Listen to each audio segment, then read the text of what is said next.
الحمدللہ رب العالمین والصلاة والسلام علی رسول کریم وعلی آلہ واصحابہ اجمعین واعوذ باللہ من الشیطان الرجیم بسم اللہ الرحمن الرحیم رب اشرح لی صدری ویسر لی امری واحلل عقدۃ من لسانی یفقہوا قولی۔ معزز سامعات، میں نجمہ علی IERO کی جانب سے آپ سب کا تہہ دل سے خیر مقدم کرتی ہوں اور آپ کی تشریف آوری پر آپ کا دل کی گہرائیوں سے استقبال کرتی ہوں اور جنتی کلام کے ساتھ میں آپ سے مخاطب ہوں۔ السلام علیکم ورحمۃ اللہ وبرکاتہ۔ سب سے پہلے میں اپنے رب کی شکر گزار ہوں کہ اس نے اس دینی و علمی محفل میں ہم سب کو یہاں جمع کیا اور ہمیں ایک جماعت بنایا۔ اور جیسا کہ ہمیشہ ہمارے یہاں کا معمول ہے کہ کوئی بھی پروگرام کا آغاز ہم تلاوت قرآن پاک سے کرتے ہیں، تو بغیر آپ کا وقت ضائع کیے میں پروگرام کا آغاز کرنا چاہوں گی قرآن کی تلاوت سے۔ قرآن کی تلاوت سے آغاز ہو محفل کا، قرآن کی تلاوت سے آغاز ہو محفل کا، اس نور سے پا جائیں ہم راستہ منزل کا۔ تو قرأت کے لیے میں مدعو کرتی ہوں اپنی پیاری سی بچی عفیفہ مریم کو، جو تقویٰ اسلامک اسکول میں کلاس 5 کی اسٹوڈنٹ ہیں۔ وہ مائک پر آئیں اور اپنی خوبصورت آواز میں قرآن پاک کی تلاوت کریں۔ عفیفہ مریم پلیز۔ السلام علیکم ورحمۃ اللہ وبرکاتہ۔ اعوذ باللہ من الشیطان الرجیم، بسم اللہ الرحمن الرحیم۔ اقرأ باسم ربک الذی خلق، خلق الانسان من علق، اقرأ وربک الاکرم، الذی علم بالقلم، علم الانسان ما لم يعلم۔ جزاکم اللہ خیرا، والسلام علیکم ورحمۃ اللہ وبرکاتہ۔ پناہ مانگتی ہوں میں اللہ کی شیطان مردود سے۔ شروع اللہ کے نام سے جو بڑا مہربان نہایت رحم کرنے والا ہے۔ پڑھو اپنے رب کے نام سے جس نے پیدا کیا انسان کو خون کی پھٹکی سے۔ پڑھو تمہارا رب بڑا ہی کریم ہے جس نے سکھایا قلم سے، اس نے سکھایا انسان کو جو وہ نہیں جانتا تھا۔ یقیناً یہی قرآن جو نور ہے ہمارے لیے، نور یعنی قرآن کا علم، جیسا کہ آج کے سیمینار کا ٹاپک ہے اندھیرے سے روشنی کی طرف، یعنی جہالت کے اندھیروں سے علم کی روشنی کی طرف۔ آج کی ہماری پہلی اسپیکر سسٹر ام کلثوم ہیں، جو ہمیں بتا رہی ہیں کہ اسی روشنی یعنی علم کی کیا اہمیت ہے اور جہالت یعنی اندھیروں سے کس طرح نکلا جا سکتا ہے، اور وہ بتائیں گی ہم کو کہ علم کی روشنی سے معمور ہو کر ہمیں کتنے فائدے ملتے ہیں، دنیا اور آخرت کے فائدے۔ ام کلثوم IERO کی ممبر ہونے کے ساتھ ساتھ تقویٰ اسلامک اسکول میں ٹیچر ہیں، اور جو ٹیچر ہونے کے ساتھ ساتھ دین کی خدمت کے لیے گامزن بھی رہتی ہیں، اور چھوٹی سی عمر میں اللہ کے دین کی خدمت کے لیے کوشاں ہیں، اور اسی کا نتیجہ ہے کہ وہ آج دعوتی خطاب ہمارے سامنے کریں گی۔ تو ہم بلا تاخیر دعوت دیتے ہیں اپنی چھوٹی بہن سسٹر کلثوم کو کہ وہ مائک پر آئیں اور علم کی اہمیت سے ہمیں روشناس کرائیں۔ سسٹر کلثوم۔ الحمد للہ رب العالمین والصلاة والسلام علی رسولہ الکریم وعلی آلہ واصحابہ اجمعین، اما بعد، اعوذ باللہ من الشیطان الرجیم، بسم اللہ الرحمن الرحیم، رب اشرح لی صدری ویسر لی امری واحلل عقدۃ من لسانی یفقہوا قولی۔ میری عزیز سامعات، السلام علیکم ورحمۃ اللہ وبرکاتہ۔ تو آج کے ہمارے سیمینار کا ٹاپک ہے اندھیرے سے روشنی کی طرف۔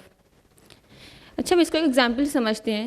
مان لیجیے اگر ہم کسی اندھیرے راستے پر جا رہے ہیں، ہے نا، تو سب سے پہلے تو ہم اپنی منزل پر آرام سے نہیں پہنچ پائیں گے۔ بہت ممکن ہے کہ ہم راستہ بھٹک جائیں، اور کیا پتہ کہ ہمیں راستے میں کوئی تکلیف دہ چیز سامنے آ جائے۔ ہم راستہ کہیں بھی مڑ سکتے ہیں، اندھیرے میں ہمیں جب راستہ سامنے نظر نہیں آئے گا تو ہم کہیں بھی مڑ سکتے ہیں، راستہ بھٹک جائیں، راستے میں کوئی پتھر آ جائے اور اس سے ہم ٹکرا جائیں، یا پھر سانپ یا کوئی بھی زہریلا جانور سامنے آ سکتا ہے۔ ہم اپنی منزل پر آرام سے نہیں پہنچ پائیں گے۔ لیکن اگر اسی طرح سے ہمارے پاس روشنی جیسی یعنی ٹارچ جیسی کوئی چیز ہوگی تو ہم بہت آرام سے اپنے راستے پر پہنچیں گے، ہے نا، اور راستے میں جو بھی چیزیں آ رہی ہوں گی، جو بھی رکاوٹیں آ رہی ہوں گی، اس سے ہم بچ پائیں گے اور ادھر ادھر کی پگڈنڈیوں سے بچ پائیں گے۔ اگر ہم قرآن و حدیث کو صحیح طرح سے پڑھیں، سمجھیں گے اور جانیں گے تو پتہ چلے گا کہ اللہ سبحانہ تعالیٰ نے جہالت کو تاریکیوں سے اور علم کو روشنی سے تعبیر کیا ہے۔ اللہ سبحانہ تعالیٰ نے فرمایا سورہ بقرہ سورہ نمبر 2 آیت نمبر 257، اللہ ولی الذین آمنوا یخرجہم من الظلمات الی النور۔ اللہ ایمان والوں کا ولی ہے جو انہیں اندھیرے سے روشنی کی طرف لے جاتا ہے، اور کافروں کے اولیاء شیاطین ہیں جو انہیں روشنی سے اندھیرے کی طرف لے جاتے ہیں اور وہ جہنمی ہیں۔ اسی طرح سے اگر ہم علم کے ساتھ کوئی بھی عمل کریں گے تو ہم اپنی منزل پر پہنچیں گے۔ ہم راستے میں جو بھی رکاوٹیں آ رہی ہوں گی اس سے ہم بچ پائیں گے۔ علم کے ساتھ ہم جو بھی عمل کریں گے اسے ہم صحیح طرح سے کر پائیں گے اور گناہوں سے بچ پائیں گے۔ علم عربی زبان کا ورڈ ہے جس کا روٹ ورڈ عین لام میم ہے، جس کا معنی جاننے اور آگاہی کے ہیں، یعنی کسی چیز کا ذہن میں حاصل ہو جانا علم کہلاتا ہے۔ لیکن آئیے ذرا ہم اس زمانے میں چلتے ہیں جب اللہ کے رسول صلی اللہ علیہ وسلم دنیا میں نہیں آئے تھے۔ وہاں پر عورت کا کیا حال تھا؟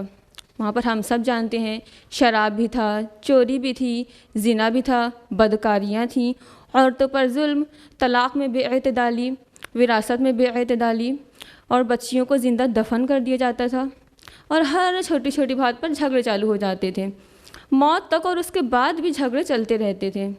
ایسی ہزاروں برائیاں تھیں جن کی وجہ سے کوئی دوسرا ملک ان لوگوں کے ساتھ بزنس کرنا بھی پسند نہیں کرتا تھا۔ اب اللہ سبحانہ تعالیٰ نے ان ساری برائیوں کو ختم کرنا چاہا، تو اگر اللہ سبحانہ تعالیٰ چاہتا تو ان ساری برائیوں کے خلاف کوئی بھی آیت نازل فرما دیتا، جیسے شراب کے خلاف کوئی بھی آیت نازل فرما دیتا، یا پھر چوری، زنا، بچیوں کو دفن کرنا یعنی قتل، ان سب کے خلاف کوئی بھی آیت نازل فرما دیتا۔ لیکن اللہ سبحانہ تعالیٰ نے ان ساری برائیوں کو ختم کرنے کے لیے سب سے پہلی وحی جبریل علیہ السلام کے ذریعے ہمارے نبی محمد صلی اللہ علیہ وسلم پر نازل فرمائی۔ اس کا پہلا ورڈ کیا فرمایا؟ اقرا، یعنی پڑھو۔ ایک بات اور ہم بتانا چاہیں گے، حضرت علی میاں ندوی فرماتے ہیں اللہ کے رسول صلی اللہ علیہ وسلم کی دنیا میں آنے سے پہلے وہاں پر شراب، چوری، زنا، ان ساری برائیوں کو اللہ سبحانہ تعالیٰ نے ایک ہی ورڈ میں کیا تعبیر فرمایا؟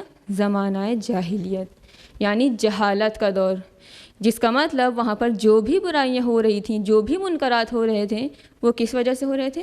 جہالت کی وجہ سے۔ تو اگر اسے ختم کرنا ہے تو اس کی بنیادی وجہ کیا ہے؟ علم۔ جب یہ آئے گا نا تو یہ ساری برائیاں خود بخود ختم ہو جائیں گی۔ علم جہالت کی موت سے نکال کر دلوں کو زندگی بخشنے والا ہے۔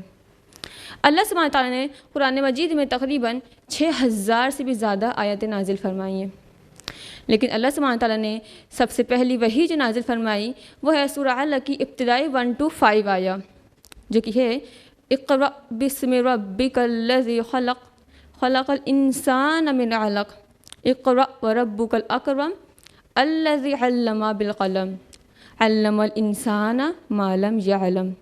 پڑھو اپنے اس رب کے نام سے جس نے انسان کو خون کے لوتھڑے سے پیدا کیا۔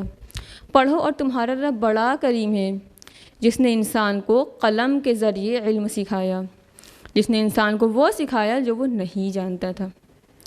اب اگر ہم ان 5 آیات میں غور کریں تو اس میں 2 مرتبہ لفظ اقرا یعنی پڑھو اور 2 مرتبہ لفظ علم یعنی اس نے سکھایا کے کلمات استعمال کیے گئے ہیں۔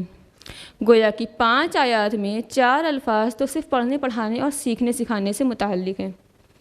اس کے علاوہ اللہ سبحانہ تعالیٰ نے اسی آیت میں فرمایا جس نے انسان کو قلم کے ذریعے علم سکھایا۔ قلم کیا ہے؟ علم حاصل کرنے کا ایک بہت قیمتی ذریعہ۔ اور حدیث ہے مسند احمد، ابو داؤد اور ترمذی میں، اللہ سبحانہ تعالیٰ نے دنیا میں سب سے پہلی چیز جو بنائی وہ قلم ہے۔ اس کے علاوہ اللہ سبحانہ تعالیٰ نے ایک اور ذریعہ علم حاصل کرنے کا ہمیں سکھایا ہے۔ سورہ رحمان سورہ نمبر 55 کی آیت نمبر 4 میں، علمہ البیان، جس نے انسان کو بولنا سکھایا، یعنی کمیونیکیشن۔ اور علم حاصل کرنے کے لیے بہت ضروری ہے بولنا، سننا اور سمجھنا۔ اچھا، اگر ہم ذرا غور کریں انسان کے شب و روز پر تو پتہ چلتا ہے کہ جب انسان کو بھوک محسوس ہوتی ہے تو وہ کھانا کھا لیتا ہے، جب اسے پیاس لگتی ہے تو پانی پی لیتا ہے، جب اس کی آنکھیں نیند سے بوجھل ہوتی ہیں تو وہ آرام سے نرم نرم بستر پر سو جاتا ہے۔ یہ کام تو جانور بھی کرتے ہیں۔ تو کیا انسان کی زندگی کا مقصد صرف کھانا پینا اور سونا ہے؟ نہیں، ایسا ہرگز نہیں ہے، بلکہ اللہ سبحانہ تعالیٰ نے فرمایا سورہ زاریات سورہ نمبر 51 آیت نمبر 56 میں، وَمَا خَلَقْتُ الْجِنَّ وَالْإِنسَ إِلَّا لِيَعْبُدُونَ، اور میں نے جنوں اور انسانوں کو محض اس لیے پیدا کیا کہ وہ میری عبادت کر سکیں۔ اب اس آیت سے ہمیں کیا پتہ چلتا ہے؟ انسانوں کی تخلیق کس لیے کی گئی ہے؟ عبادت کے لیے، اور علم کے بغیر عبادت کرنا ممکن نہیں۔ علم انسان کو شعور اور آگہی بخشتی ہے۔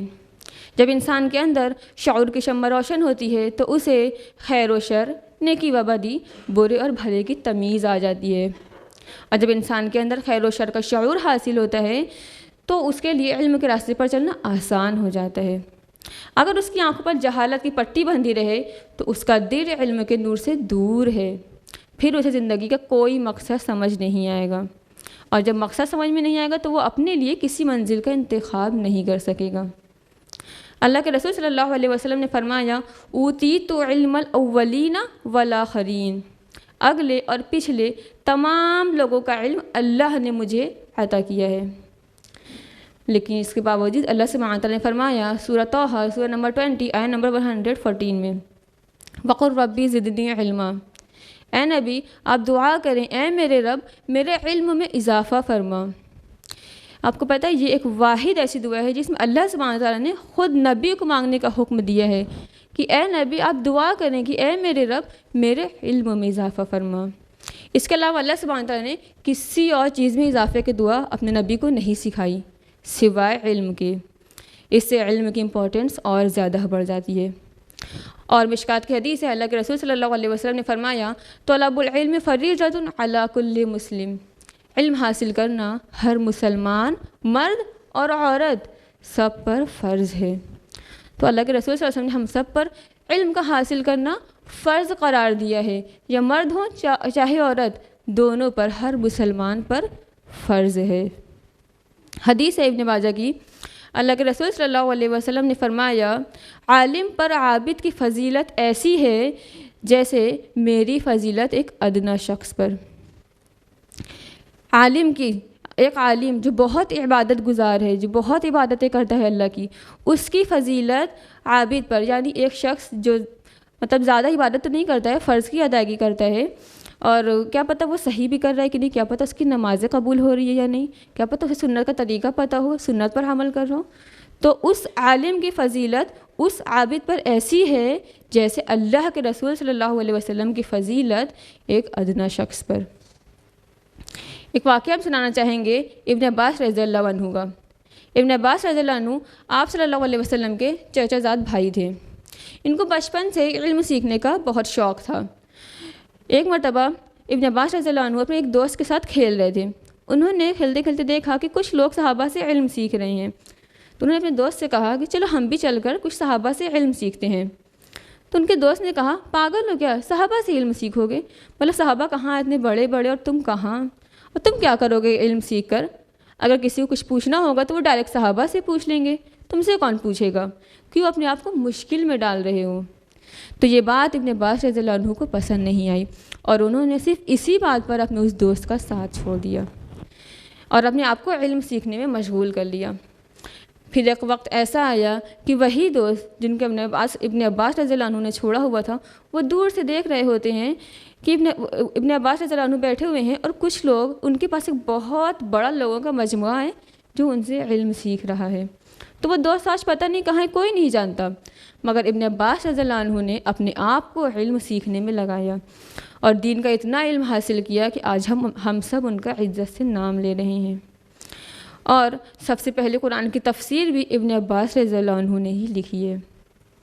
ابن عباس رضی اللہ عنہ کو جب بھی کوئی مسئلہ پوچھنا ہوتا تو وہ ایک مسئلے کے لیے کم سے کم 30 صحابہ کے پاس جایا کرتے تھے۔ ایک مرتبہ ابن عباس رضی اللہ عنہ نے پورے 1 سال ابن عمر رضی اللہ عنہ کے پاس گزارے صرف ایک مسئلہ پوچھنے کے لیے، تاکہ اس بات کی گہرائی تک پہنچ سکیں۔ علم کی اہمیت کو قرآن کے مفسر امام فخر الدین رازی رحمۃ اللہ علیہ کی تحریر سے سمجھیے۔ وہ فرماتے ہیں اللہ نے ہم پر فرض کی ادائیگی کا حکم دیا ہے، اور علم کے بغیر ہم ان کی ادائیگی پر قادر نہیں۔ اللہ سبحانہ تعالیٰ نے ہمیں گناہوں سے دور رہنے کا حکم دیا ہے، اور علم کے بغیر ہم اس سے بچ نہیں سکتے۔ اللہ سبحانہ تعالیٰ نے ہمیں اپنی نعمتوں کا شکر ہم پر لازم کیا ہے، اور علم کے بغیر ہم ان کا شکر ادا نہیں کر سکتے۔ خدا تعالیٰ نے ہمیں بلا پر صبر کرنے کا حکم دیا ہے، اور علم کے بغیر ہم صبر نہیں کر سکتے۔ اللہ سبحانہ تعالیٰ نے اپنی مخلوق کے ساتھ انصاف کرنے کا حکم دیا ہے، اور علم کے بغیر ہم مخلوق کے ساتھ عبادت نہیں کر سکتے۔ مطلب ہم علم کے بغیر کچھ نہیں کر سکتے ہیں۔ اللہ سبحانہ تعالیٰ نے ہمیں شیاطین سے دشمنی کرنے کا حکم دیا ہے، اور علم کے بغیر ہم اسے دشمنی نہیں کر سکتے۔ اب سمجھنے کی بات یہ ہے کہ اللہ سبحانہ تعالیٰ نے ہمیں اپنے نفس کے علاوہ 2 طرح کے حقوق ہم پر عائد کی ہیں، حقوق اللہ اور حقوق العباد، اور ان دونوں کی ادائیگی بے علم ممکن نہیں۔ ایک اور واقعہ ہم سنانا چاہیں گے امام شافعی رحمۃ اللہ علیہ کا، لیکن اس سے پہلے ایک حدیث ہے مسلم کی، حدیث نمبر 6853۔ رسول اللہ صلی اللہ علیہ وسلم نے فرمایا جو شخص علم کے راستے پر علم کے لیے نکلتا ہے، اللہ سبحانہ تعالیٰ اس کے لیے جنت کا راستہ آسان کر دیتے ہیں۔ اب واقعہ امام شافعی رحمۃ اللہ علیہ کا۔ امام شافعی رحمۃ اللہ علیہ کو بچپن سے علم سیکھنے کا بہت شوق تھا۔ انہوں نے بہت چھوٹی سی عمر میں ہی قرآن پاک حفظ کر لیا تھا اور بہت سی حدیثیں بھی یاد کر لی تھی۔ جب ان کی ایج 14 ایئرس ہوئی تو انہوں نے اپنی ماں سے اپنے شوق کا اظہار کیا۔ ماں خاموش رہیں۔ پھر امام شافعی رحمۃ اللہ علیہ کا شوق بڑھا تو ماں فکر مند ہوئیں۔ امام شافعی رحمۃ اللہ علیہ کے علاوہ ان کی ماں کا گھر میں اکیلا سہارا کوئی نہیں تھا، لیکن اس کے باوجود امام شافعی رحمۃ اللہ علیہ کی ماں نے فرمایا بیٹا تیرا شوق تو میرے خوابوں کی تعبیر ہے، میں نے راتوں کو جاگ جاگ کر یہی دعا کی ہے کہ اللہ تجھے اپنے علم کے دین سے مالا مال کر دے، لیکن فکر یہ ہے کہ تجھے سفر پر بھیجوں تو کیا دے کر بھیجوں، نہ گھر میں غلہ ہے کہ تجھے کچھ پکا کر دے دوں، نہ گھر میں روپے پیسے ہے کہ کچھ تیرے حوالے کر دوں۔ یہ کہتے ہوئے ان کی آنکھیں بھر آئیں، ان کی آواز بھر آئی اور آنکھوں سے آنسو بہنے لگے۔ پھر فوراً اپنے آپ کو سنبھالتی ہیں اور بولتی ہیں فکر مت کرو، اللہ ہے نا، وہ اپنے ہر صالح بندے کی ضرورتیں پوری کرتا ہے۔ پھر انہوں نے 2 پرانی زمینی چادر امام شافعی رحمۃ اللہ علیہ کے حوالے کرتی ہیں اور بولتی ہیں جا میں نے تجھے خدا کے سپرد کر دیا جس کی تو امانت ہے، اور پھر دعا کے لیے ہاتھ اٹھایا اور بہت سارے دعائیں دیں۔ پھر آخر نے فرمایا اللہ ہی بہترین حفاظت کرنے والا اور وہی سب سے زیادہ رحم کرنے والا ہے۔ اب امام شافعی رحمۃ اللہ علیہ سفر کے لیے نکلے، خالی ہاتھ، ماں کے دعاؤں سے مالا مال۔ اب اس سفر میں ان کے پاس غیبی مدد آئی۔ ایک شریف آدمی نے مقام زدوہ پر سواری کا انتظام کر دیا۔ یہ شریف آدمی مدینہ منورہ کے رہنے والے تھے۔ انہوں نے امام شافعی رحمۃ اللہ علیہ کا ذوق و شوق دیکھا تو انہیں امام مالک رحمۃ اللہ علیہ کی درس حدیث کا ذکر کیا اور فرمایا دین کے سب سے بڑے عالم اس وقت مسجد نبوی میں درس دے رہے ہیں، آپ ان کے پاس جائیے۔ یہ سن کر امام شافعی رحمۃ اللہ علیہ بہت خوش ہوئے اور فوراً ہی اونٹ پر بیٹھے اور مدینہ پہنچے۔ پھر اپنے سفر میں امام شافعی رحمۃ اللہ علیہ فرماتے ہیں، میں نے کانپتے ہوئے قدموں سے مسجد نبوی میں داخل ہوا، نماز پڑھی، حضور اکرم صلی اللہ علیہ وسلم کے روضہ پاک پر حاضری دی، دل کو سنبھالتے ہوئے سلام پڑھا، پھر لوٹا، دیکھا کہ ایک بزرگ نہایت سلیقے اور ادب کے ساتھ بیٹھے ہوئے ہیں اور کچھ لوگ ان کے پاس بڑے ادب سے اور خاموشی سے ان کی باتیں سن رہے ہیں۔ ان بزرگوں کا چہرہ 14ویں رات کی چاندنی کی طرح چمک رہا تھا اور بہت تیز آواز میں فرما رہے تھے، میں نے نافع سے اور نافع نے ابن عمر سے روایت کی ہے۔ یہ کہتے ہوئے انہوں نے حدیث سنائی۔ تو یہ نظارہ دیکھ کر مجھ پر ایک ہیبت چھا گئی اور مجھے جہاں جگہ ملی میں وہیں بیٹھ گیا۔ میں نے بھی زمین سے ایک چھوٹا سا تنکا اٹھا لیا۔ جب بھی امام صاحب کوئی حدیث فرماتے ہیں میں اسے تنکے سے اپنے ہاتھ پر لکھ لیتا۔ امام صاحب میری اس حرکت کو دیکھ رہے تھے مگر مجھے خبر نہ تھی۔ کچھ دیر بعد مجلس برخاست ہوئی، سب لوگ اٹھ کر جانے لگے۔ امام صاحب مجھے دیکھتے رہے کہ میں اٹھ کر جاتا ہوں یا بیٹھا رہتا ہوں۔ سب لوگ چلے گئے، میں اپنی جگہ بیٹھا رہا۔ تو امام مالک نے ہاتھ کے اشارے سے مجھے اپنے پاس بلایا۔ میں پاس جا کر ادب کے ساتھ بیٹھ گیا۔ انہوں نے پہلے کچھ دیر مجھے دیکھا، پھر فرمایا، کیا تم حرم کے رہنے والے ہو؟ میں نے فرمایا جی ہاں۔ تو انہوں نے فرمایا، خدا کے فضل و کرم سے سب خوبیاں موجود ہیں مگر میں نے تمہیں ایک بے ادبی کرتے ہوئے دیکھا۔ میں نے فرمایا حضرت ایسی کون سی بات سے آپ کو دکھ ہوا؟ انہوں نے فرمایا، میں خدا کے رسول کی حدیث سنا رہا تھا اور تم سننے کے بجائے تنکے سے اپنے ہاتھ پر کھیل رہے تھے۔ میں نے فرمایا حضرت میں کھیل نہیں رہا تھا بلکہ جو کچھ آپ سنا رہے تھے میں اسے لکھ رہا تھا۔ میرے پاس کوئی اور چیز نہ تھی لکھنے کی، اس لیے مجبوراً مجھے ایسا کرنا پڑا۔ امام صاحب کو بڑا تعجب ہوا۔ انہوں نے کچھ دیر مجھے دیکھا، پھر میرا ہاتھ اپنی طرف کھینچا اور دیکھا، فرمایا کہ اس میں تو کچھ بھی نہیں لکھا ہے۔ میں نے فرمایا حضرت لعاب دہن سے لکھا ہوا تھا، لعاب سوکھ گیا ہے، مگر جتنی بھی حدیثیں آپ نے سنائی ہیں خدا کے فضل و کرم سے سب مجھے یاد ہو گئی ہے۔ امام صاحب نے فرمایا اچھا سب حدیثیں نہ صحیح تو ایک ہی حدیث تم سنا دو۔ میں نے فوراً کہنا شروع کیا۔ اسی طرح سے میں نے 2500 حدیث جو اس وقت امام صاحب نے سنائی تھی سب سنا دی۔ امام صاحب کو بہت زیادہ خوشی ہوئی۔ اب دیکھیں اس واقعے سے ہمیں کیا سبق ملتا ہے۔ ایک تو ان کی عمر اتنی چھوٹی، 14 ایئرس کے جو وہ سفر کے لیے نکل گئے، تو اس عمر میں جو یہ ایج ہوتی ہے اس میں بچوں کی لرننگ پاور بہت زیادہ ہوتی ہیں، ان کا حافظہ بہت مضبوط ہوتا ہے۔ اور مائیں اسی عمر میں بچوں کو کیا کہتی ہیں، ابھی تو بچہ ہے، ایسے کر کے ہم بچوں کو ڈھیلا چھوڑ دیتے ہیں۔ لیکن امام شافعی رحمۃ اللہ علیہ نے اسی ایج میں اپنے آپ کو علم سیکھنے میں لگایا اور دین کا اتنا علم حاصل کیا کہ جو 4 بڑے بڑے میجر امام ہیں ان میں امام شافعی رحمۃ اللہ علیہ داخل ہیں علم کے اعتبار سے۔ دیکھیے حدیث ابن ماجہ کی، اللہ کے رسول صلی اللہ علیہ وسلم نے فرمایا، ہم انبیاء علیہ السلام کی جماعت لوگوں کے لیے دینار و درہم کی وراثت نہیں چھوڑتے بلکہ علم کی وراثت چھوڑتے ہیں۔ تو علم انبیاء علیہ السلام کی میراث ہے۔ علم تاریکیوں میں چراغ ہے اور کمزوریوں میں طاقت ہے۔ علم ہمیں غور و فکر اور صحیح نتیجہ فکر کی طرف لے جاتا ہے۔ اچھا اگر ہم دیکھیں تو دنیا میں ہر چیز بانٹنے سے گھٹتی ہے نا، ہم کوئی چیز کسی کو دیتے ہماری گھٹ جاتی ہے، مگر علم بانٹنے سے اور بڑھتا ہے۔ علم کی برکت سے پل صراط پر گزرنے میں آسانی ہوگی اور مدد ملے گی۔ علم وہ زیور ہے جو انسان کا کردار سنوارتا ہے۔ موت کے بعد انسان کے عمل کا سلسلہ ختم ہو جاتا ہے، مگر وہ علم جسے وہ دنیا میں چھوڑ کر گیا ہو اور دوسرے لوگ اس سے فائدہ اٹھا رہے ہوں تو اس علم کی وجہ سے مرنے کے بعد بھی اس کے ثواب کا سلسلہ جاری رہتا ہے۔ اللہ سبحانہ تعالیٰ نے کچھ چیزوں کا کمپیریزن کر کے علم کی عظمت کو بتایا ہے۔ فرمایا سورہ رعد سورہ نمبر 39 آیت نمبر 16 میں، قُلْ هَلْ يَسْتَوِي الْأَعْمَى وَالْبَصِيرُ، کہ اندھا اور دیکھنے والا برابر ہو سکتے ہیں؟ لا تستوی الظلمات الی النور، کہ اندھیرا اور روشنی برابر ہو سکتے ہیں؟ اسی طرح سے کیا سائے اور دھوپ برابر ہو سکتے ہیں؟ زندہ اور مردہ برابر نہیں۔ فرمایا سورہ مائدہ سورہ نمبر 5 آیت نمبر 100 میں، لا یستوی الخبیث والطیب، ناپاک اور پاک برابر نہیں، جنتی اور دوزخی برابر نہیں۔ اسی طرح فرمایا سورہ زمر سورہ نمبر 39 آیت نمبر 9 میں، قُلْ هَلْ يَسْتَوِي الَّذِينَ يَعْلَمُونَ والذین لا یعلمون، بتاؤ تو کیا علم والے اور بے علم برابر ہو سکتے ہیں؟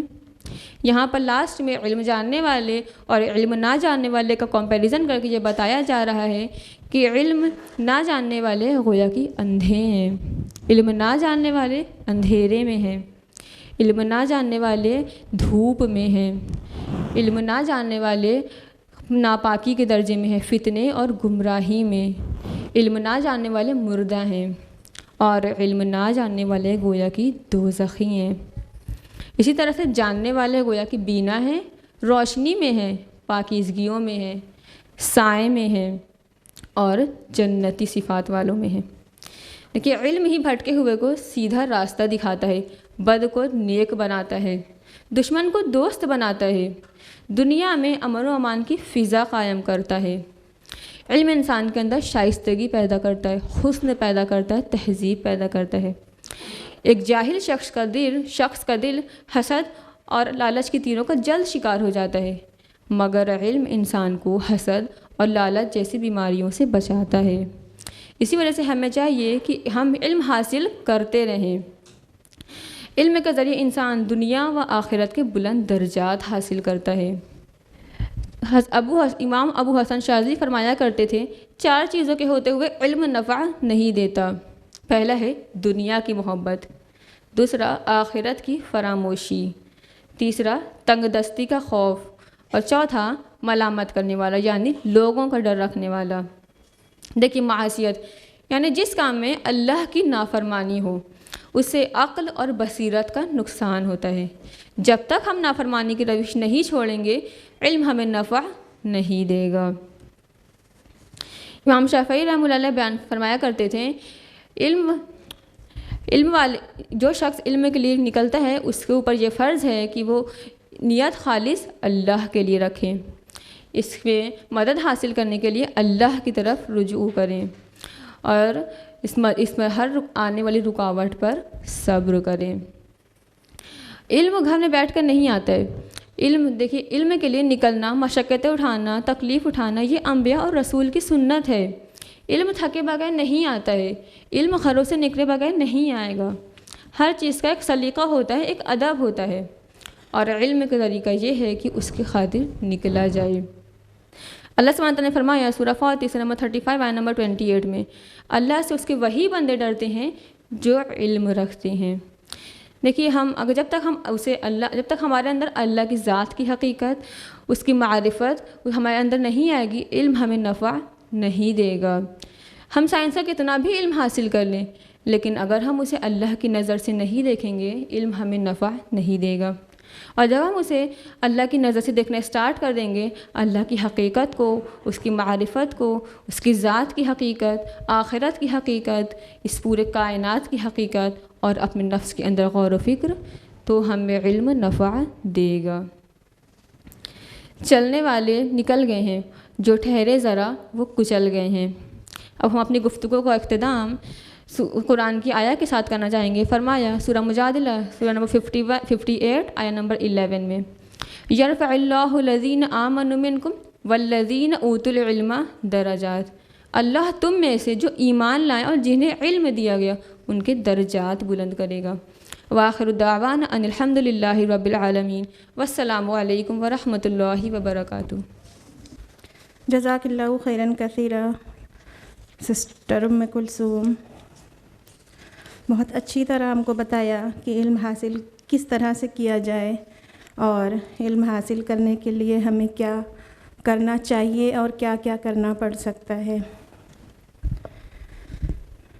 لو جان بیچ کر بھی جو علم و ہنر ملے، لو جان بیچ کر بھی جو علم و ہنر ملے، جس سے ملے جہاں سے ملے جس قدر ملے۔ یقیناً علم ہی وہ دولت ہے جو انسان کو قبر میں اور حشر تک ساتھ دے گی، اور مال کی دولت دنیا میں ہی رہ جاتی ہے، اور علم ہی وہ دولت ہے جس کے بڑھنے پر انسان موت سے بے خوف ہو جاتا ہے، لیکن مال و دولت جب بڑھتا ہے تو انسان موت سے خوف زدہ رہتا ہے۔ اور ایک مومن کا کیا معاملہ ہے کہ اگر مومن کا دل سکون میں ہے اور وہ یہ جانتا ہے کہ ہم اپنے عمل بہترین کر رہے ہیں، اور عمل بہترین وہی کرتا ہے جو علم والا ہے، تو یقیناً وہ جلدی سے اپنا رزلٹ بھی چاہے گا نا، تو پھر وہ موت سے ڈرے گا نہیں۔ تو جتنا علم ہوگا اتنا بہترین عمل ہوگا، اور اسی کے حساب سے اللہ تعالیٰ کے یہاں اس کو اجر بھی ملنے والا ہے انشاءاللہ۔ تو علم حاصل کرنے کے لیے ہمیں جہاں سے بھی ملے، یعنی نافع علم، نفع بخش علم ہم کو حاصل کر لینا چاہیے۔ اس سے پہلے کہ ہم اپنی دوسری اسپیکر کو دعوت سخن دیں، ہم اپنی IERO تنظیم کا چھوٹا سا تعارف کرانا چاہیں گے۔ ہماری IERO تنظیم شہر الہ آباد میں خواتین کے لیے مختلف پروگرامز آرگنائز کراتی ہے، جس کی روح رواں یعنی لیڈیز ونگ کی پریزیڈنٹ محترمہ اسماء شمس شہر الہ آباد میں اور باہر بھی اس کی قیادت کرتی ہیں، یعنی اس پروگرامز کی زیر قیادت وہی رہتی ہیں۔ شہر الہ آباد میں جو پروگرام آرگنائز ہوتے ہیں وہ آپ جانتی ہیں، جو ویکلی ہوتے ہیں، یعنی جمعہ کے دن درس قرآن اور درس حدیث خاص کر عورتوں کے لیے، اور اس کے علاوہ ہماری تنظیم ایک ٹریننگ کلاس بھی چلاتی ہے جس کو تربیت البنات کے نام سے لوگ جانتے ہیں، اور اسی ٹریننگ کا نتیجہ ہیں جو آپ مہینے کے لیکچرز یہاں آپ ہماری اسٹوڈنٹس سے سنتی ہیں۔ اور منتھلی لیکچرز یعنی فرسٹ سنڈے کو ہمیشہ آرگنائز کیا جاتا ہے ہر مہینے، تو جو بھی اسٹوڈنٹس یہاں لیکچر کرتی ہیں وہ ہماری تربیہ کلاس کی ہی اسٹوڈنٹ ہوتی ہیں۔ اور محترمہ فوزیہ فاطمہ صاحبہ جو ابھی دوسری اسپیکر ہے ہماری، وہ بھی اسی تربیہ کلاس سے فارغ ہو کر آج لیکچر کرنے کے لیے تیار ہیں ماشاءاللہ۔ ہماری دوسری اسپیکر فوزیہ فاطمہ صاحبہ IERO کی ممبر بن چکی ہیں، اور وہ MBA کوالیفائیڈ ہے، ماشاءاللہ 3 بچوں کی ماں ہیں، وہ ورکنگ لیڈی ہیں، بہت مصروف زندگی میں دین کی خدمت کے لیے بھی لگی ہوئی ہے۔ اللہ تعالیٰ سے میری دعا ہے کہ اللہ تعالیٰ ان کی تگ و دو کو، ان کی کوششوں کو قبول کرے اور انہیں اجر عظیم عطا کرے، اور انہیں ساری زندگی دین سے بافراغت جوڑے رکھیں، آمین۔ تو میں دعوت سخن دیتی ہوں سسٹر فوزیہ فاطمہ کو کہ وہ اسٹیج پر آئیں اور اپنے بہترین کلام سے ہم سب کو محظوظ کرے اور ہمیں کچھ علم کی آگاہی اور ہو جائے۔ سسٹر فوزیہ فاطمہ۔ الحمدللہ رب العالمین والصلاة والسلام علی رسولہ الکریم وعلی آلہ وصحبہ اجمعین، اما بعد، واعوذ باللہ من الشیطان الرجیم، بسم اللہ الرحمن الرحیم، رب اشرح لی صدری ویسر لی امری واحلل عقدۃ من لسانی یفقہوا قولی۔ My beloved sisters, Assalamu alaikum wa rahmatullahi wa barakatuh. So today's topic is، آپ نے ابھی سنا کہ کیسے ہم ڈارکنیس سے لائٹ کی طرف آئیں گے، اور ہماری سسٹر کلثوم نے بہت بیوٹیفلی اس کو ایکسپلین کیا کہ علم کی اہمیت کیا ہے۔ اینڈ آج کا جو ٹاپک میرا ہے وہ ہے facing hard ship in seeking knowledge. It means علم کی راہ میں مشقتیں برداشت کرنا۔ ہم انسان ہیں، ہم یہ سوچتے ہیں ہر چیز فار گرانٹیڈ اور ہر چیز ہمیں یوں ہی مل جائے گی، لیکن ایسا نہیں ہوتا ہے۔ So before moving to the main context of my lecture, I'd like to start with a story. ہمیں پتہ ہے کہ اسٹوری جو ہوتے ہیں، جو بھی اسٹوریز ہم ایکسپلین کرتے ہیں، اس کا ہمارے ذہنوں پہ بہت گہرا امپیکٹ پڑتا ہے۔ ابھی چھوٹے بچے ہیں، ہم مائیں جب ایکسپلین کرتی ہیں یا جو ٹیچرس ہوتے ہیں اپنے اسٹوڈنٹ کو ایکسپلین کرتے ہیں، تو وہ ہمیشہ یہ فوکس کرتے ہیں کہ انہیں ایک اسٹوری کے تھرو یا اسٹوریز کے تھرو سمجھایا جائے۔ ایون اللہ سبحانہ تعالیٰ نے قرآن میں ہمیں چیزوں کو سمجھانے کے لیے بہت ساری اسٹوریز بتائی ہیں. بنی اسرائیل کا واقعہ, سورہ کہف کا واقعہ, این نمبر آف اسٹوریز. تو اس لیکچر کو اسٹارٹ کرنے سے پہلے میں ایک اسٹوری سے اسٹارٹ کرتی ہوں جو کہ امام ابو یوسف کی اسٹوری ہے. امام ابو یوسف بہت چھوٹے ہوتے ہیں اور ان کے ابا کا انتقال ہو جاتا ہے اور ان کے گھر میں کوئی نہیں ہوتا ہے سوائے ان کی اماں کی. اور ان کی اماں کے پاس کوئی آپشن نہیں ہوتا ہے کہ انہیں کہیں گھر میں رکھ کے انہیں کچھ دے سکے. وہ یہ کہتی ہیں, اپنے بیٹے سے ریکویسٹ کرتی ہیں, بیٹا اب تمہیں باہر جانا ہوگا, کچھ کمانا ہوگا so that we can eat, کچھ ہم کھا سکیں. ہم سمجھ سکتے ہیں کہ اگر کوئی بریڈ ارنر ہے اور گھر میں کمانے والا شخص اکلوتا وہ چلا جائے اور کوئی ہو نا, تو ہمارے حال کیا ہوتے ہیں. سملرلی ان کی ماں نے, امام ابو یوسف کی ماں نے انہیں ریکویسٹ کیا, بیٹا آپ جائیے اور کچھ ارن کیجئے سو دیٹ کہ ہماری لائف بہت اسموتھلی چل سکے. امام ابو یوسف اپنی ماں کے ریکویسٹ کے بعد وہ گھر سے نکل جاتے ہیں اور مارکیٹ کی طرف جانے لگتے ہیں. ان کے جرنی, جب ڈیورنگ ہز جرنی ان کو جب راستے میں ایک حلقہ دکھائی دیتا ہے جو کہ حلقہ امام ابو حنیفہ ایڈریس کر رہے ہوتے ہیں, اور امام ابو یوسف اس حلقہ سے اتنے اٹریکٹ ہوتے ہیں کہ اس کے قریب چلے جاتے ہیں اور وہ کھڑے ہو کر اس حلقہ کو سنتے رہتے ہیں. آخر کار یہ امام ابو حنیفہ کہہ کیا رہے ہیں, بتا کیا رہے ہیں, اور انہیں وہ چیز اتنی اٹریکٹ کرتی ہے کہ وہ صبح سے شام ہو جاتی ہے اور وہ وہیں پہ کھڑے رہ جاتے ہیں اور ریٹرن اپنے گھر چلے جاتے ہیں. ان کی اماں ان سے پوچھتی ہے, بیٹا آپ نے کیا ارن کیا, کچھ کمایا آپ نے؟ امام ابو یوسف انہوں نے, کیونکہ وہ تو مارکیٹ گئے نہیں تھے, وہ کچھ نہیں دے پاتے اپنی اماں کو. ڈے 1, ڈے 2, ڈے 3, ڈے 4 یہ کنٹینیو یہ سلسلہ چلتا رہتا ہے. اور فائنلی امام ابو یوسف کی اماں وہ ڈیسائیڈ کرتی ہیں کہ نہیں, مجھے اب نکلنا پڑے گا, جانا پڑے گا. ڈے 5 وہ جاتی ہیں اسی حلقہ میں جہاں امام ابو حنیفہ ایڈریس کر رہے ہوتے ہیں اور سامنے امام ابو یوسف بیٹھے ہوتے ہیں. ان کی ماں اس حلقہ میں انٹر کرتی ہیں اور لٹرلی وہ شروع ہو جاتی ہیں کہنا, امام ڈو یو نو دیٹ آپ نے کیا کیا ہے میرے ساتھ, میرے بچے کی لائف, میری فیملی کی لائف پوری آپ نے روئن کر دی. ہمارے گھر میں کھانے کو کچھ نہیں ہے, میرا بچہ کمانے کو باہر آتا ہے اور میرا بچہ آپ کے حلقہ میں بیٹھ کے کیا کر رہا ہے یہ. اور وہ کنٹینیوس بولی جا رہی ہیں. امام ابو حنیفہ پیشنٹلی ان کی باتوں کو سن رہے ہوتے ہیں. جب امام ابو یوسف کی اماں چپ ہو جاتی ہیں تب امام ابو حنیفہ کہتے ہیں, sister one day your son will eat الفالود. امام ابو حنیفہ کہتے ہیں, بہن ایک دن یہ جو چھوٹا بچہ ہے, یہ جو آپ کا بیٹا ہے, وہ الفالود کھائے گا. الفالود ایک ڈیزرٹ ہوتا ہے, ایک sweet dish you can imagine, جس کو ایک ایلیٹ کلاس کے لوگ پریفر کرتے ہیں کیونکہ بہت کاسٹلی ہوتا ہے.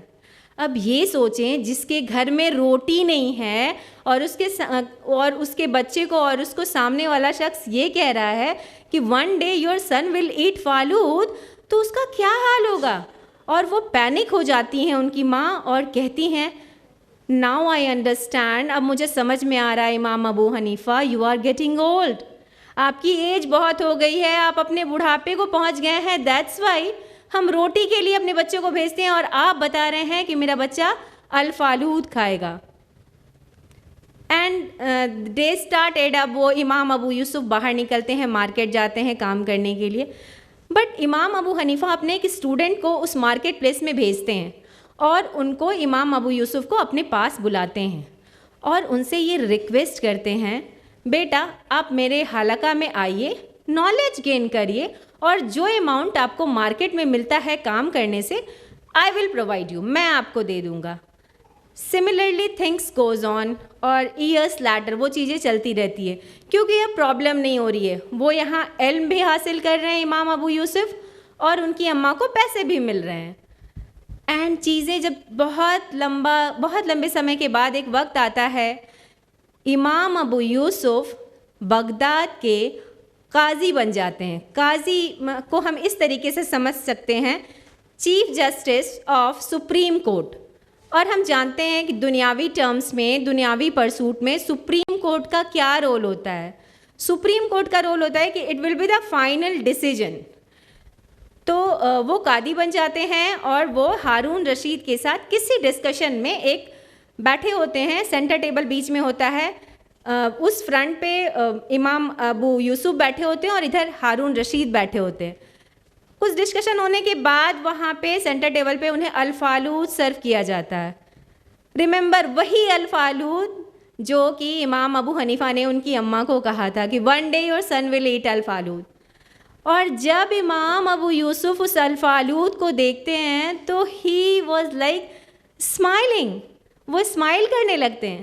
اب یہ بتائیں, ہم اور آپ کہیں کسی کے گھر گئے ہیں اور وہاں ہمیں اسنیکس سرو کیا جا رہا ہے اور اسنیکس کو دیکھ کے اگر ہم مسکراتے ہیں تو جو ہمارے کاؤنٹر پارٹنر جو ہمارے ساتھ بیٹھے ہوتے ہیں یا بیٹھی ہوتی فوراً پوچھتی ہیں کیا ہوا, کیوں اسمائل کر رہی, تو اسنیکس ہی تو ہے, یہ مٹھائی ہی تو ہے, یہ تو نمکین ہی تو ہے. تو ہارون رشید نے جب پوچھا کہ آپ کیوں اسمائل کر رہے ہیں الفالود کو دیکھ کر, امام ابو یوسف نے پہلے تو کہا نہیں, اٹ واز جسٹ لائک ایوی, کوئی ایسی بہت اسپیشل بات نہیں ہے. بٹ ہارون رشید انسسٹڈ, انہوں نے انسسٹ کیا نہیں آپ مجھے بتائیں گے. اینڈ دین امام ابو یوسف ٹولڈ ہول دا اسٹوری کہ کیا ہوا تھا ان کے ساتھ اور کیسے ان کے امام صاحب امام ابو حنیفہ نے کہا تھا یو ول ایٹ الفالود ون ڈے. تو جب ہارون رشید نے یہ پوری اسٹوری سنی تو انہوں نے کہا جو ٹیچر ہوتا ہے, جو مینٹور ہوتا ہے, جو آپ کو علم دے رہا ہوتا ہے, وہ آپ کو اپنی فزیکل آئی سے نہیں, وہ انہیرنٹ آئی سے دیکھتا ہے, وہ اپنے دل کی نظروں سے آپ کو دیکھتا ہے. اور ان کی اتنی پار کی نظر تھی کہ وہ وہاں تک لے کے چلے گئے کہ یور سن ول ایٹ الفالود. تو جب بھی یہ اسٹوری ہمارے سامنے آتی ہے یا میں جب پڑھتی ہوں تو ایک میرا پرسنل ایکسپیرئنس جو ہوا وہ میں کوریلیٹ کرتی ہوں اس کو, کیونکہ most of you know that I am a working woman. اور جب کوئی ورکنگ ہوتا ہے تو اس کو یہ لگتا ہے کہ کوئی بھی کام ہے تو ساتھ میں پیرالل کرتے جائے. اور میرا کیونکہ میں یہاں تربیہ کی اسٹوڈنٹ رہ چکی ہوں تو تربیہ کا ایگزام ہونے والا تھا اور نیکسٹ ڈے تربیہ کا پیپر تھا اور ایک دن پہلے مجھے بلایا جاتا آفس میں فار سم ارجنٹ ورک. تو مجھے جانا پڑا اور میں جاتے ہی ٹائم یہ کری کہ میں نے اپنے پرس میں ایک اسلامیات کی بک اور ایک تربیہ کی جو نوٹ بک ہے وہ ہم نے رکھ لیا. اور جب میں کام کر رہی تھی اور آلموسٹ اٹ واز ڈن, ہو ہی گیا تھا کام, one of the colleague she just came to me اور انہوں نے مجھ سے پوچھا واٹ از دس, کیا ہے یہ. تو میں نے بتایا یہ دینی بک ہے and all. The next question جو اس نے پوچھا مجھ سے, لسن اٹ کیئرفلی, غور سے سنیے گا, ہو ہاؤ مچ یو گین, کتنا آپ کو پیسہ مل جاتا ہے اس سے, اچھا اس کو پڑھنے سے آپ کو کتنا ارن کر لیتی ہیں. نہیں کرنا تو پڑے گا نا کیونکہ اتنے میں نہیں ہوتا یہ وہ بلا بلا بلا. ایکچولی اس سمے مجھے یہ سمجھ میں آیا کہ ہمارے معاشرے میں نالج کا جو ڈائریکٹلی لنک کیا جاتا ہے وہ مٹیریلزم سے. آپ کتنا کما رہی ہیں, آپ کو پڑھنے کی وجہ سے کیا رتبہ مل رہا ہے یا آپ کتنا مٹیریل تھنگ گین کر رہی ہیں, اس کا لنک ہم کبھی بھی اس چیز سے نہیں لگا پاتے کہ یہ ایک ایسا ایسنشیل فیچر ہے, ہمارے ریلیجن کا بنیاد ہی ہے, یہ فنڈامنٹلس ہے. اور اس دن مجھے یہ سمجھ میں آیا کہ قرآن جو اللہ کا کلام ہے جس میں اللہ سبحانہ تعالیٰ نے ہمیں اتنی دعائیں بتائی ہیں, بہت سارے سپلیکیشنس ہے لائک ربنا آتینا فی الدنیا حسنۃ وفی الآخرۃ حسنۃ وقنا عذاب النار, اینڈ نمبر آف دعا, بٹ واحد دعا جو اللہ سبحانہ تعالیٰ نے اپنے بلاوڈ پروفٹ محمد صلی اللہ علیہ وسلم کو سکھائی ہے وہ ہے سورۃ طٰہٰ, سورہ نمبر 20 آیت نمبر 114, وَقُلْ رَبِّ زِدْنِی عِلْمًا. او اللہ انکریز می ان نالج. سی اللہ سبحانہ تعالیٰ کن کو کہہ رہے ہیں, اپنے بیلوڈ پروفٹ کو کہہ رہے ہیں. کس چیز کے لیے دعا کیجیے, اپنے نالج کے لیے, اپنے علم کے لیے. اور ہم لوگ تو یہ کہتے ہیں جتنا آ گیا پہلے دیکھ لیں, اس کے بعد جب فارغ ہوں گے تو دیکھیں گے. یہ ہوتا ہے ہمارے ساتھ. ہم کیا کرتے ہیں؟ ہم بس یہ باتیں کرتے ہیں بیٹھ کے. ہماری جو سوسائٹی پتہ ہے وہ فلاں قوم جو ہے کتنا آگے نکل گئی, وہ چندریان پہ چلا گیا, وہ تو یہ ریسرچ کر رہا ہے. ارے ہم بھی چاہتے ہیں لیکن اتنے پرابلمس ہے کہ ہم کر نہیں پاتے ہیں. باتیں باتیں باتیں, صرف باتیں ہوتی ہیں. اچھا یہ بتائیں, ہمارے پیارے نبی محمد صلی اللہ علیہ وسلم کی زندگی آسان تھی یا مشکل تھی؟ بہت مشکل. آپ صلی اللہ علیہ وسلم نے جتنی ٹفنس اپنی لائف میں فیل کی پورے کائنات میں کسی نے نہیں کی. اور آپ اللہ کے پیارے تھے یا نہیں؟ آپ اللہ کے بہت پیارے تھے اور اتنی ہی پریشانی تھی ان کی لائف میں. اور ہمارا تو الگ ہی مزاج ہوتا ہے. ہم تو یہ سوچتے ہیں ہم نماز پڑھ رہے ہیں, ہم روزے رکھ رہے ہیں, ہم تو زکوٰۃ ادا کر رہے ہیں, ہم تو حج بھی کر آئے ہیں, پھر ہمارے پاس اتنی پرابلم کیوں آ رہی ہے؟ ہمیں کیوں پرابلم میں ڈال دیا اللہ سبحانہ تعالیٰ نے؟ مطلب ہم کویشچن کرتے ہیں Y me why me why می, اور ہم بھول جاتے ہیں. ہم یہ بھول جاتے ہیں کہ اللہ سبحانہ تعالیٰ نے قرآن میں کلیئرلی مینشن کیا ہے, سورہ بلد میں سورہ نمبر 90 آیت نمبر 4 میں, لَقَدْ خَلَقْنَا الْإِنسَانَ فِي کَبَدٍ, انسان کو مشقت میں بنایا گیا ہے. جس کی تخلیق, جس کو بنایا ہی گیا ہی ہے اتنے ہارڈشپ میں, ہم پھر کیوں آسانی چاہتے ہیں؟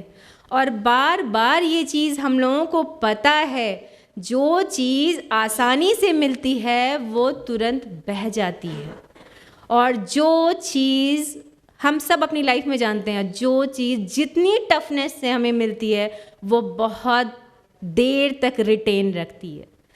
تو ہم کیوں چاہتے ہیں آسانی؟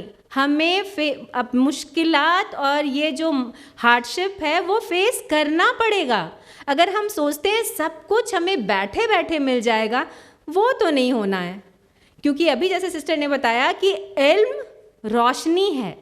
علم جو ہے وہ جنتیوں کا ایک سمبل ہے ایک طریقے سے. اور جو علم نہیں رکھتے ہیں ان کو کس سے کمپیئر کیا گیا؟ ڈارکنیس سے. تو ہم اپنے آپ کو دیکھ لیں, ہم کہاں رہنا چاہتے ہیں, اندھیرے میں یا روشنی میں؟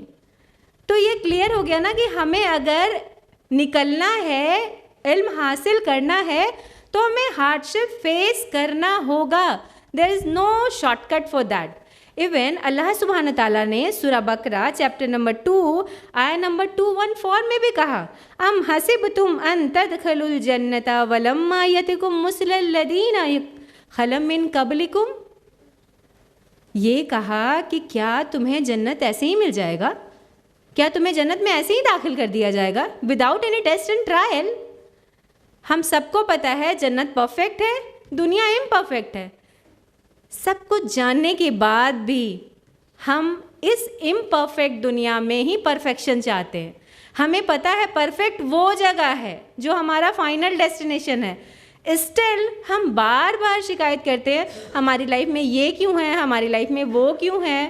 ہر کوئی اسی کے پیچھے پڑا رہتا ہے, جبکہ پتہ ہے this is the imperfect place, this is the testing place. یہاں ہم آئے ہی ہیں ٹیسٹ کے لیے, امتحان کے لیے.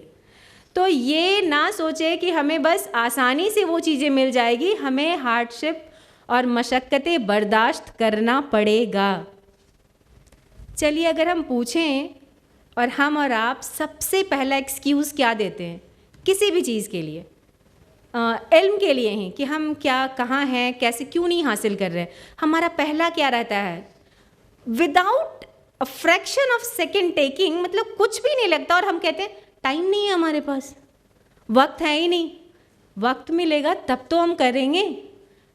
ابھی تو ہم 10th میں ہیں, ابھی ہمارا میٹریکولیشن ہو جائے اس کے بعد ہم کریں گے انشاءاللہ.